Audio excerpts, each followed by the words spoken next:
So today I'm stepping outside my comfort zone. I mean, I do that an awful lot actually. I am replacing this window pane here. I've replaced window panes before. I've taken the measurements. I've gone down to the glass shop and I've gotten a piece of glass. And I've put it in, and I mean that's not a big deal. Woohoo! It's gluing in a solid thing into a frame. Whoop-de-doo. But today I've got some glass that I recovered from an old window, and I'm going to attempt to cut it myself. Well, as much as I really had wanted to be able to cut my own glass, my setup I've got is not going to be working for that.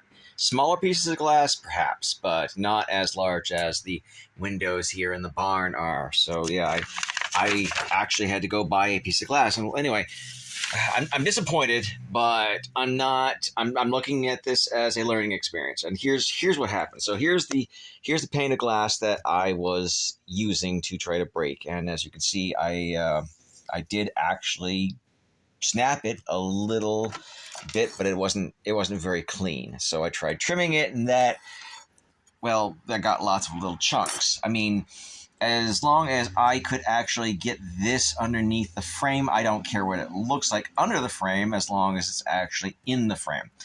Glazing putty, fixes a lot of mistakes. But that was the shorter of the widths. The longer of the widths here, because this is 11 by 7/8 by 8 7/8.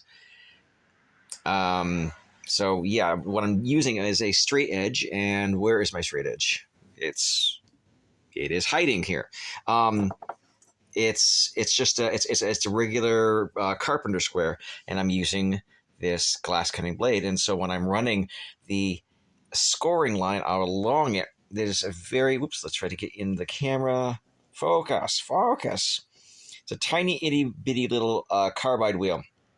And the flat surface that I'm trying to use is so high I can't get down into it and score along the line at the same time. It's too deep, and it's not a very deep ruler.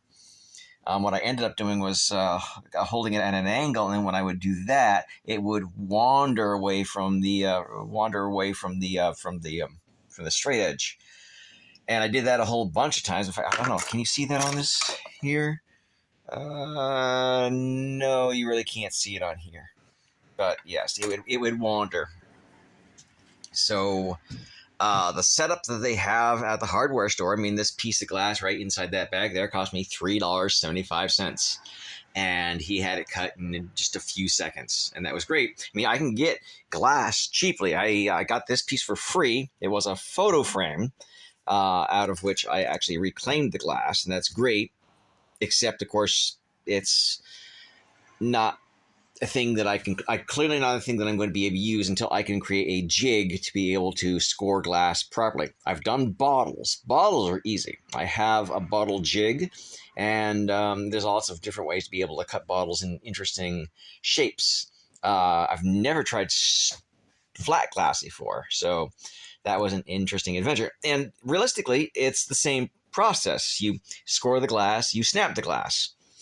But until I can create a jig that's going to allow me to snap it properly, I'm going to have to farm out the work.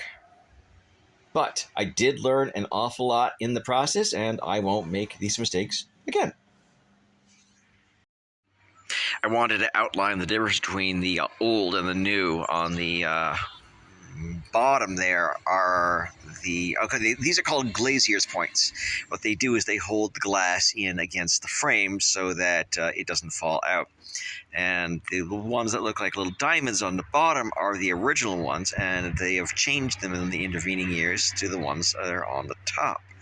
And it's very, very simple. All you do is you put the glass into place, and then you slide them along the glass and stab them into the wood so that the glass doesn't fall out.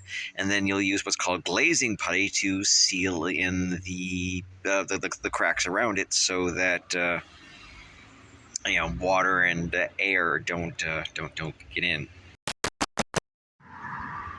Installing a new glazier's point is ridiculously easy. You take it, you slide it along the glass until you get where you want, and then you just push it into the wood. I'm doing this one-handed, so it's kind of awkward.